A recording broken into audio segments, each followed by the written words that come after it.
gusto, Alejandra, tenerte ahí. Norma, qué felicidad.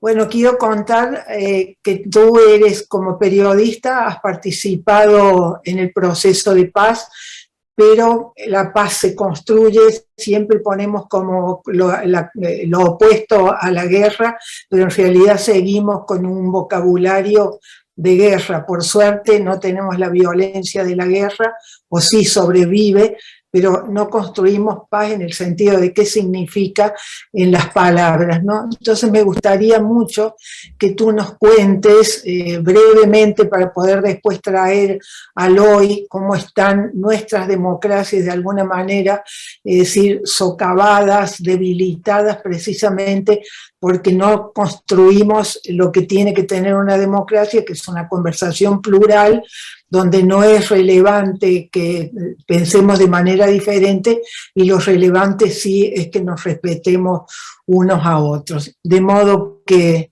contenta de verte, de escucharte y aprendiendo siempre de esta experiencia maravillosa que tú has hecho en tu país, Colombia. Gracias, Norma.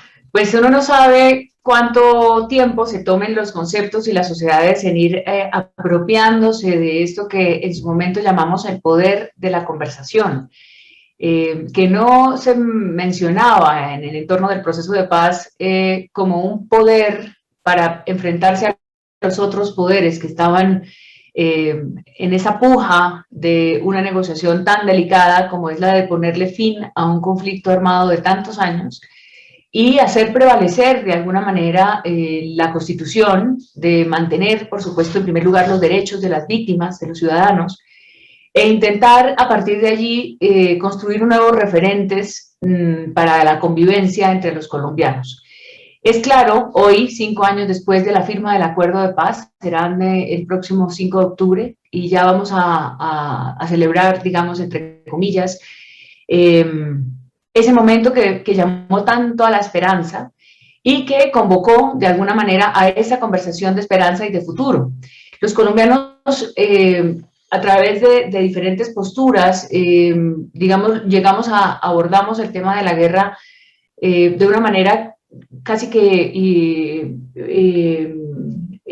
pues espontánea, como a cada quien le tocaba, como a cada quien le tocó la vida en ese conflicto. Algunos víctimas directas, otros familiares, otros viendo simplemente cómo transcurría el conflicto por los medios de comunicación, y quizá mucha gente tomó y optó por no participar de la realidad que tenía el país en los campos, en las zonas más alejadas, y quizá cuando tocó una clase media mucho más, digamos, participativa en la toma de decisiones del país, pues como que se sintieron involucrados, pero realmente lo que encontramos en el momento de plantear una gran conversación para construir la paz fue que los colombianos de alguna manera estaban ajenos a el conflicto y por tanto a la paz, y no tenían, digamos, cómo vincular los conceptos y poder generarse un sentido de pertenencia a ese proceso.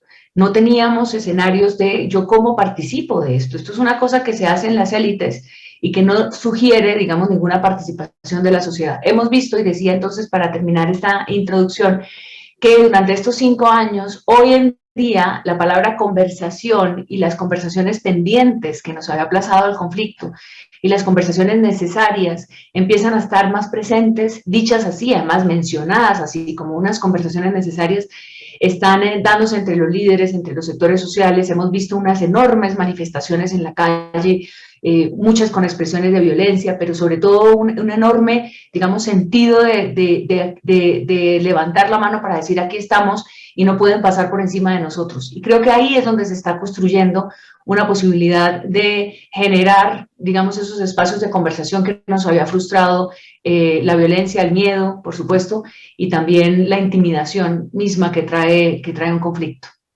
Me alegra escucharte, ver que aquello que parecía una semilla ha ido germinando, y uno tiene que tener mucha paciencia ciencia, porque siempre ponemos, bueno, los tratados con palabras bonitas, firman los gobiernos, y siempre tenemos una cultura de mirar lo que hace el poder, pero la democracia es ciudadanía, la democracia es participación, y tal vez a mí lo que me fascinó cuando conocí tu proyecto y lo que fuiste desarrollando es precisamente eso, llevar la conversación a donde tiene que darse la conversación, que es la participación de la ciudadanía, la conversación con el poder y el respeto que tiene que tener los representantes del poder con esta voz ciudadana que por ahora en nuestros países grita en la calle, sí, manifiesta en la calle, pero todavía, por lo menos en nuestro país, por lo menos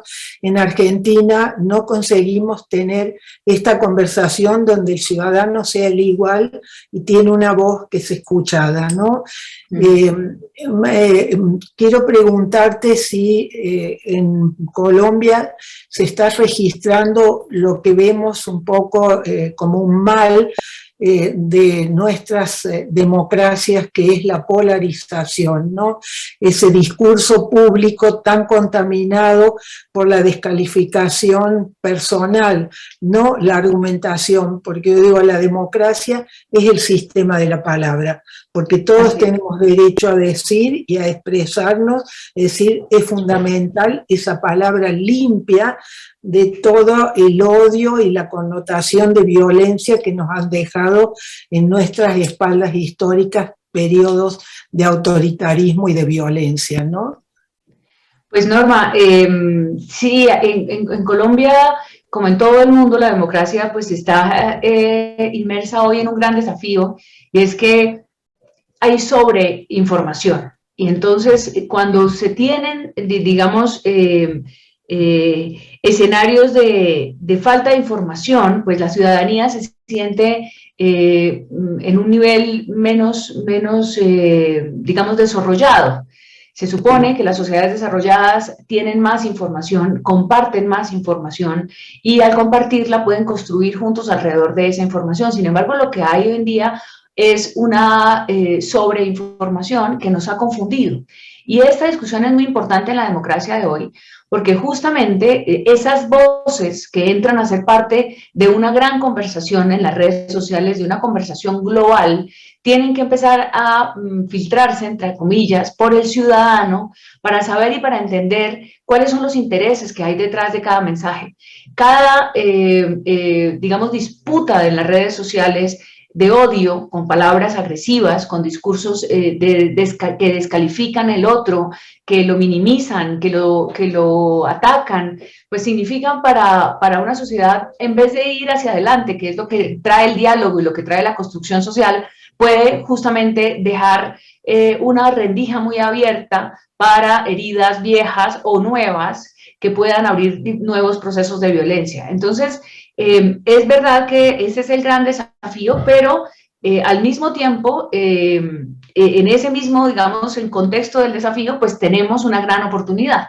Y es que voces que nunca tenían acceso, ni incidencia, ni posibilidad de participar en algunos debates, hoy la tienen. Entonces, se ha roto la hegemonía del discurso político, porque los ciudadanos han entrado a participar de él. Tenemos una ciudadanía mucho más informada, más politizada, con ganas de hacerse ver, de hacerse notar. No tienen que tener un nombre y un apellido muy rimbombantes para poder hacer parte de estas conversaciones y lograr efectos. Y por supuesto esto tiene un lado perverso. La gente que ha creado las redes sociales nos lo dice. Hay un documental que podemos conversar sobre él, del dilema de las redes sociales, que lo que dice justamente son sus creadores que dicen: no lo creamos para esto, lo creamos justamente pensando en acercar a la raza, ¿no? En acercar a los seres humanos entre sí, para mejorar y para poder utilizar ese mecanismo que solamente los seres humanos tenemos, que es la comunicación, que es el lenguaje, que es la posibilidad de que la palabra nos permita transitar a unos estados de bienestar y de comprensión. Pero las redes sociales se han convertido en una gran amenaza para la democracia. Ahora, la calle es el gran escenario de la democracia. y los líderes políticos no entienden la calle, no quieren entender la calle, le dan la espalda a la calle y se excusan para no profundizar en lo que significa esa democracia de la calle. Para no profundizar en eso, se escudan en los brotes de violencia, por supuesto que son lamentables y que se tienen que rechazar, lo que pasa en la violencia en las calles, pero la mayoría de la gente que está en la calle, la persona que sale por la ventana con su cacerola a pegarle con una tapa de madera para que haga ruido, para pronunciarse, para sacar, digamos, hacer esta catarsis de manifestaciones públicas, eso no lo han sabido catalizar los líderes y es muy difícil construir un liderazgo que escuche todas estas voces, que las interprete, pero que no piense que va a mandarlas. Porque en la conversación la gracia, digamos, de la efectividad que tiene, es entender que uno deja a sus propios intereses un poco al lado para escuchar y entender lo que viene y lo que le está llegando para poder construir a partir de ahí. Pero si vienen, digamos, estos discursos políticos interesados, ideologizados, que buscan exclusivamente tener la razón y enviar órdenes, pues las conversaciones se pierden, se rompen, no hay una comunicación ahí, lo único que se está esperando es obedecer. Y por tanto yo creo que sí estamos ante una cosa muy latinoamericana también, yo creo que aquí hay un ritmo latinoamericano, aquí hay una voz de identidad latinoamericana y fíjate que con eso termino, ustedes en Argentina creo que han tenido más de eso en toda su historia, un poco más de calle y de construcciones, digamos, alrededor de lo que ha pasado con los ciudadanos. Colombia por la misma guerra los ha tenido por momentos, los ha tenido para rechazar la violencia, los ha tenido pero estamos totalmente novatos, digamos, en interpretar esa juventud que está en la calle tratando de decir en este momento, por ejemplo, no más impuestos o mejor educación pública o más inversión social. Y a partir de ahí, la reflexión para los colombianos, y se lo estoy preguntando a todas las personas con las que estoy conversando ahora en términos de la campaña electoral, este es un país de América Latina y Colombia ha querido siempre pensar, tenemos unas instituciones democráticas muy fuertes y pese a la violencia las hemos mantenido, pero quizá llegó el momento de sentirnos, digamos, ante una realidad social muy dura, tras la pandemia además, en donde la conversación sí que se hace importante para encontrar por lo menos unos mínimos comunes.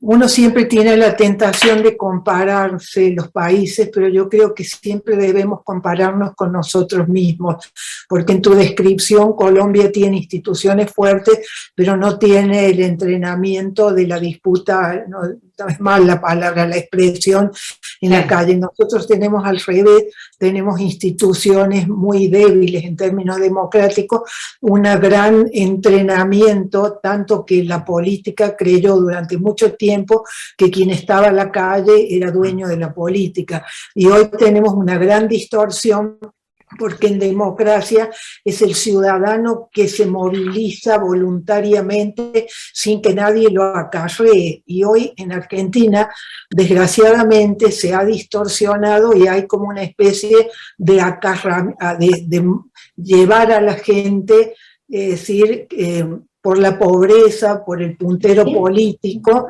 donde, es decir, se ha descaracterizado, ¿no? Pero quiero volver a lo que señalabas antes en relación al poder. Yo quería contarte que la primera vez, ya hace unos muchos años, cuando empezaron a surgir las redes y estábamos entusiasmados con la expresión de las redes sociales que democratizaban la expresión, recuerdo que en un debate yo dije, pero para opinar en el correo de lectores de un gran diario, tú necesitas dar tu nombre, dejar tu documento, y hoy se insulta anónimamente. Y fue muy interesante porque ahí se puso en evidencia mi propia contradicción. Yo me creo una persona que ha hecho un compromiso con la libertad y sin embargo caía en la tentación de, no, hay que poner nombre y documento, y no, es exactamente al revés. Es decir, tenemos que ser capaces de aceptar hasta la ofensa, y ahí viene un tema que me parece que me gustaría escucharte, que es cómo trabajamos para que esa libertad de expresión efectivamente tenga la responsabilidad con el privilegio que es ejercer la libertad de expresión. Porque en esto de que el poder se ha apropiado de lo que nos pertenece como ciudadanía, es muy interesante que en culturas autoritarias se descalifica el derecho de opinar del otro diciendo que tienen palabras de odio, cuando en realidad una crítica o una oposición política. Claro, claro, exactamente, ¿no? ¿Cómo podemos ayudar a que haya una responsabilidad en el ejercicio de esa libertad de expresión sagrada para que haya democracia, ¿no? Pues la polarización, que me lo preguntaste antes y quizá me desvié en el tema de las redes sociales, yo estoy empezando a reevaluar, incluso a dejar de preguntar por la polarización, porque creo que es una de las cosas esenciales de la conversación, ¿no? Es que lo que se conversa se crea. Y en la medida en que nosotros sigamos conversando de la polarización sigue existiendo, sigue sacando la mano y dejando huella, porque hay que responder sobre ella, hay que argumentar sobre ella, y hay algunos conceptos que se pueden superar en la medida en que se entiendan, se comprendan de otra manera. Aquí tuvimos, o cuando se habla de la polarización en Colombia, se está hablando de una polarización ideológica alrededor de algo muy, muy concreto, que fue el acuerdo de paz. Pero si uno profundiza más allá, la polarización quizá ya venía, y venía de antes de un acuerdo de paz. Venía en la idea justamente de lo que estamos hablando en la profundización de la democracia. Quizá lo que hicieron los participantes del acuerdo de paz y los políticos que agitaron las banderas del acuerdo de paz y del antiacuerdo de paz, si se quiere, en contra del acuerdo de paz, era en el fondo lo mismo. Es un país mejor, un país pacificado, pero había diferencias en la forma. En ese camino se fue cargando esa conversación de descalificaciones conceptuales que digamos, que hacían más compleja la manera de construir el acuerdo. Porque por supuesto que es mejor, como tú decías, la paz que la guerra, ¿no? Pero el tema no estaba simplemente en un asunto de contraste, que parece sencillo. Era de entender, primero, por qué no se había pasado esto en 60 años. De hecho, estamos hablando de una comisión de la verdad que hoy en día está construyendo un informe que va a ser muy interesante para Colombia. Es la primera vez que, como tal, se va a conocer una comisión de la verdad y un informe sobre lo que nos ha pasado. Y seguramente va a venir polarizado porque va a venir, obviamente ya con carga, hay gente que ya lo está esperando con el martillo en la mano. Pero en ese camino que venía narrando, pues en la medida de construir el relato para construir un futuro común, algunos tomaron distancia y lo que hicieron fue mover emociones. Entonces ahí viene un poco este asunto. Cuando se remueven emociones a partir de los discursos efectistas, demagógicos, de discursos que solamente pretenden animar, en este caso, por ejemplo, las redes sociales, o animar unas huestes muy militantes, pues se pierde la profundidad del contexto de lo que se quiere. Y ahí es donde de alguna manera se rompe la posibilidad de la comprensión, y ahí viene la polarización, porque para mucha gente que no quiere cruzar las variables complejas que tiene una situación social, lo que queda más fácil es tomar uno de las frases que escuche y alguno de los que la diga para tomar su propia posición y sentirse en una zona de confort y decir, yo pienso como este.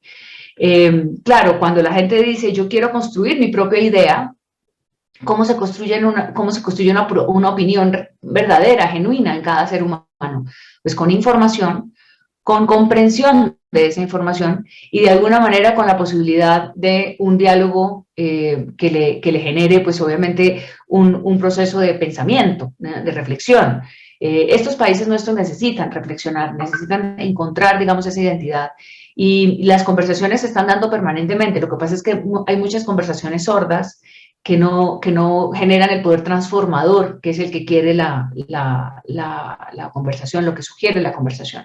Entonces, yo creo que para lo que dices tú, la expresión, los periodistas tenemos un momento muy difícil también para asumir el trabajo de la prensa. Nuestro trabajo profesional de la información pues cada vez se atesora más, a pesar de que está desprestigiado. Nosotros somos los profesionales de la información, en nosotros recae la confirmación de los datos, en nosotros recae una opinión ponderada, en fin, nosotros no podemos caer en la militancia. Y hay muchos periodistas que caen en la militancia y desafortunadamente, Norma, son los más exitosos. Son los que más siguen en las redes sociales, son los que más les pagan por, justamente por tener más seguidores o porque los medios en algún momento piensan que ese es el éxito. Y ahí entramos en un dilema muy complicado. Pero la libertad de expresión del ciudadano yo creo que es ilimitada. O sea, yo creo que no puede haber limitaciones porque hay mundos en cada cabeza y si hoy tenemos la forma, la manera, el mecanismo, todos tenemos un teléfono celular. Este es la herramienta, digamos, de la democracia hoy. Y es muy interesante porque es digamos, una mezcla de tecnología con pensamiento que más allá de la inteligencia artificial que pueda existir, el algoritmo, siempre va a haber un ser humano que es capaz de deshacerlo, ¿no? Sí, tú me has dado, es decir, yo tuve ya mi lección y aprendí que hay que defender siempre la libertad de expresión, aún a riesgo de que uno se sienta ofendido. Y me interesa esto que terminas de poner como, decir, dejar de hablar de la dificultad y hacer lo que nos permite la democracia, porque en la medida que hay libertad, en la medida que podemos expresarnos, nada dinamiza más una sociedad que tener libertad. Tal vez sí. El gran problema y el gran peligro de las autocracias o de las llamadas revoluciones del siglo XXI es que interrumpen ese proceso dinámico que da la libertad cuando tenemos ciudadanos que pueden expresarse y van construyendo una conversación común.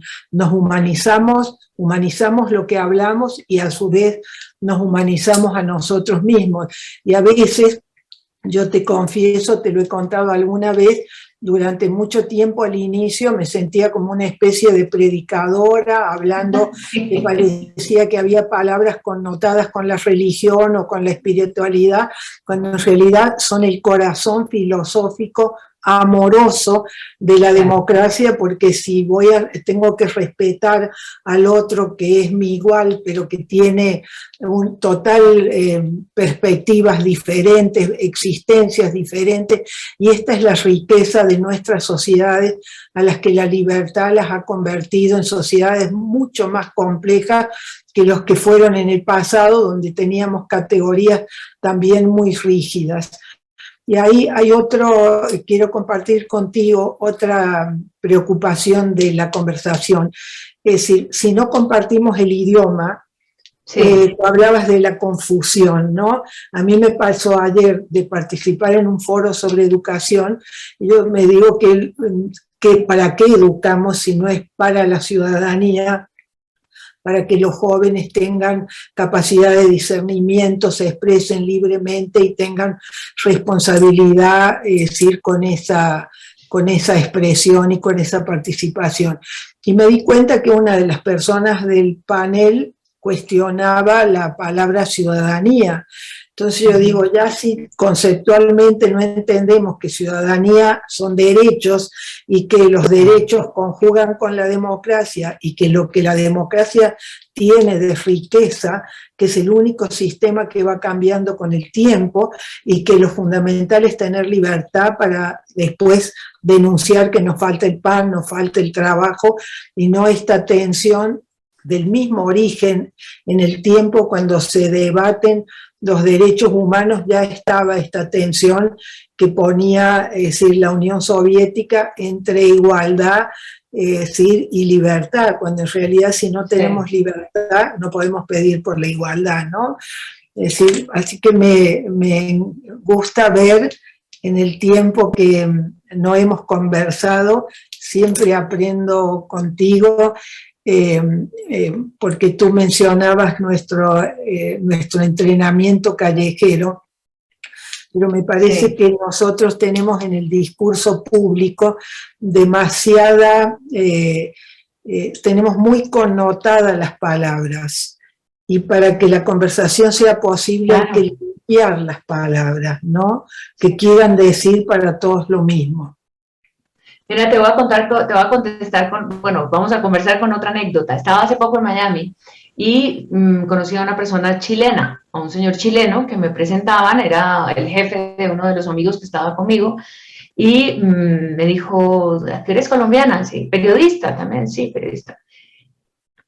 ¿De qué lado político estás? No sabía muy bien cómo decirme, ¿no? De qué. Entonces le dije yo, pues yo para empezar soy una demócrata. Y me dice él, uy, ya empezamos mal. Esto cuando empiezan a hablar de tanta democracia y de demócratas, yo ya sé por dónde vas, ¿no?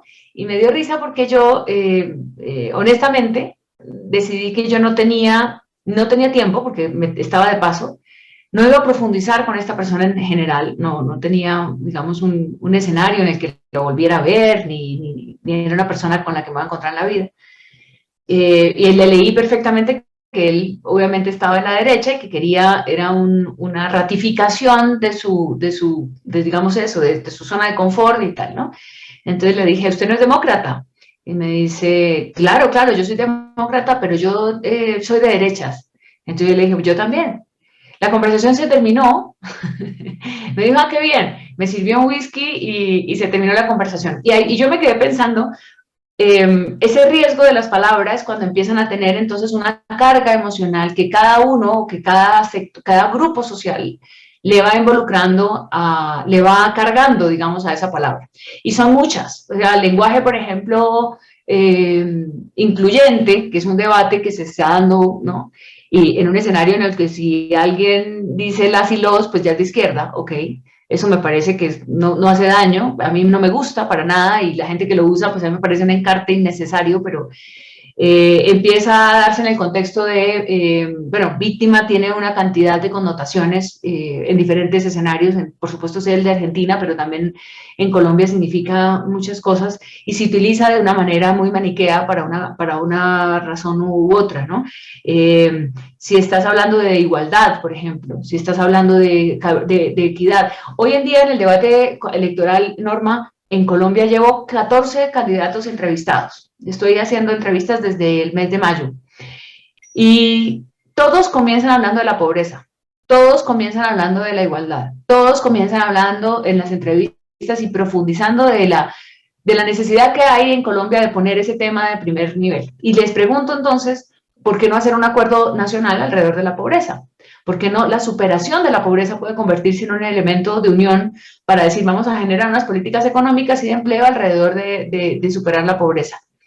Pues me ha descrito el de la derecha, o sea, me ha hablado de esto, el de más derecha y el de más izquierda, que él no quiera, el que está caracterizado, los que están más caracterizados así, los de centro, los ambientalistas, todos me están hablando de lo mismo, pero todos piensan que su mirada de la pobreza es totalmente distinta a la del otro.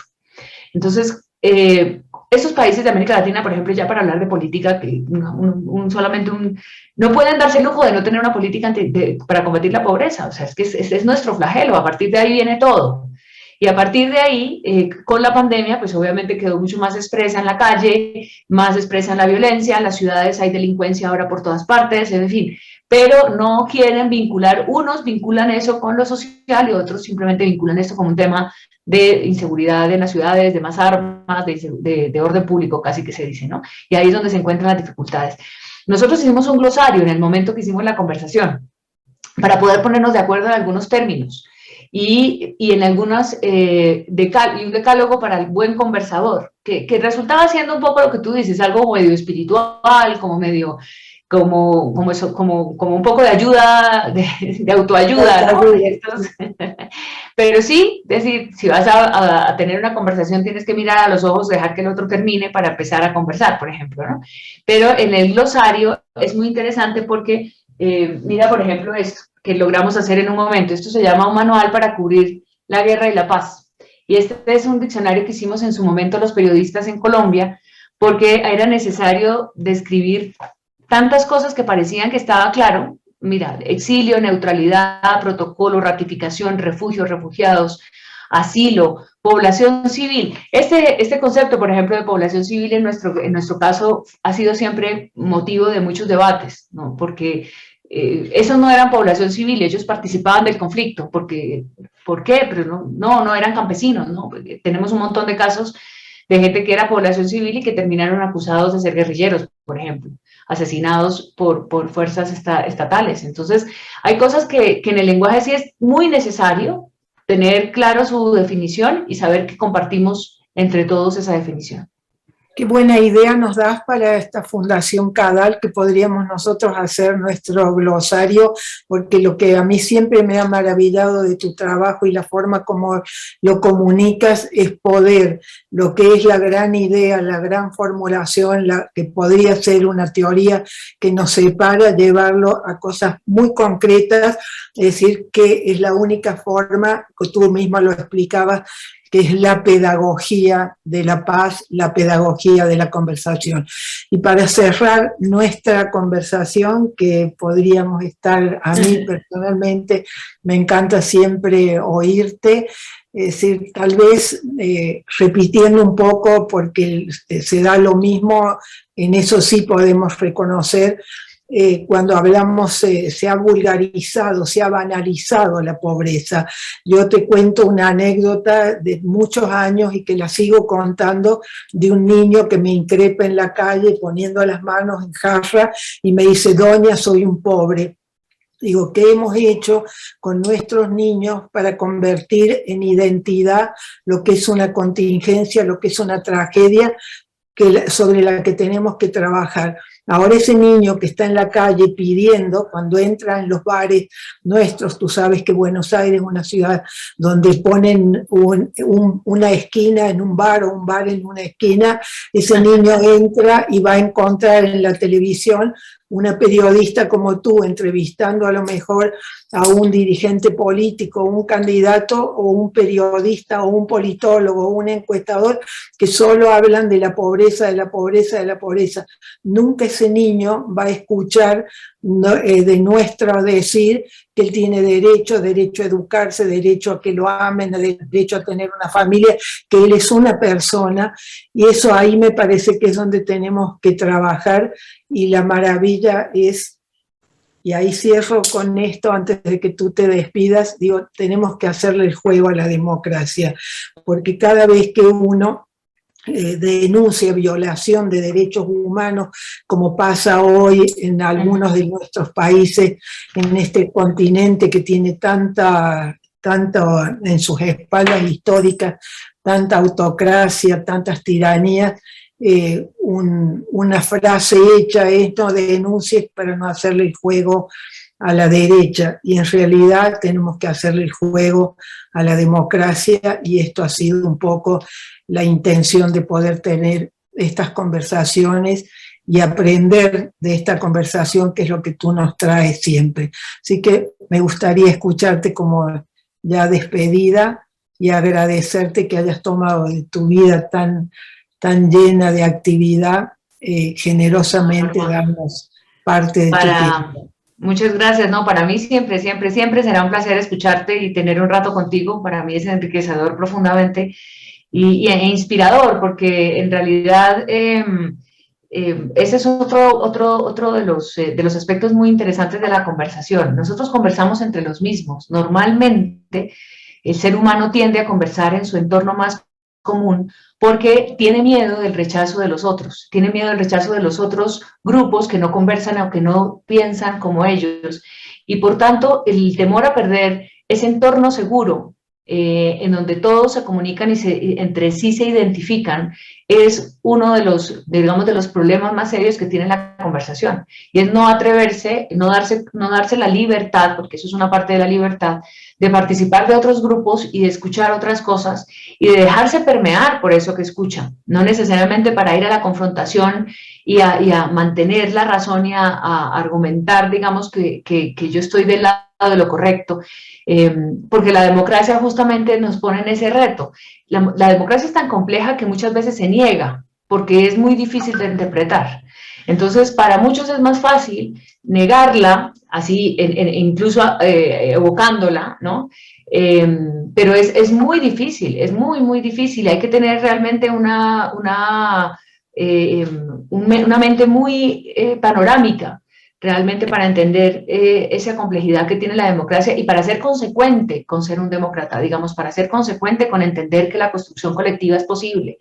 Porque en realidad, si nos quedamos entre nosotros mismos, en los grupos que pensamos como iguales, y así mismo se organiza la vida, pues es más cómodo, seguramente sí, hay gente que nunca sale de esos grupos, pero nunca vamos a tener realmente ese ejercicio de pensamiento y de construcción colectiva con los demás. Esta frase tan común ahora de ponerse en los zapatos del otro y de escucharlo, pues creo que eso es además una base fundamental para entender la comprensión de estos países que están pidiendo inclusión, porque la de pobreza, por ejemplo, lo que hablábamos ahora, es que esos pobres no es solamente que esa categoría de pobres que han sido toda la vida pobres y que quieren ser, digamos, reconocidos por haber sido pobres, ese es el discurso de muchos políticos que quieren hacer populismo con eso, ¿no? Es que yo vengo de abajo, yo he sido pobre, yo no tuve nada, para identificarse con esta población, digamos que normalmente es un porcentaje muy alto. Colombia estamos en 42% de pobreza, o sea que esto es una cosa seria. Pues me parece que al final en esa construcción de identidades es donde nos hemos encontrado las dos. Para terminar un poco este escenario, yo te diría, Norma, que tenemos que adquirir competencias de conversación permanentemente. Yo creo que la evolución propia del ser humano, y más aún cuando nos ha culminado una reflexión tan profunda, tan común, tan generalizada, global como fue la muerte, pues que es obviamente la tensión permanente entre la vida y la muerte del ser humano, pues de eso se trata la filosofía de todos los tiempos, pero esta pandemia nos pone algo contemporáneo y nos puso ese tema de la muerte, de igualarnos en general, de estar todos en el mismo riesgo, y a mí me da miedo que no haya producido realmente la reflexión profunda que imaginamos que podía tener. En el fondo, la tensión es volver a lo de antes, pero yo creo que sí van a quedar cosas que van a darle a esta generación y a la generación más joven que ha vivido la pandemia unas categorías distintas para solidarizarse con el otro, para tener, digamos, consideración de la condición humana, y entender realmente que los populismos y los que llegan, digamos, enarbolando unas banderas de este socialismo del siglo XXI o las banderas de salvadores y de mesías, pues no van a llegar, digamos, tan fácilmente si la gente tiene las competencias básicas para comprender que hubo un momento en que nos convocó, digamos, un solo escenario para poder transformarnos y poder generar una sociedad mejor, una vida mejor, pues si se quiere además una valoración mejor del ser humano, porque creo que hay una cantidad de potencial, un potencial enorme que tenemos que trabajar, y es el lenguaje, y es la palabra, y es la conversación lo que nos va de alguna manera a dar una esperanza.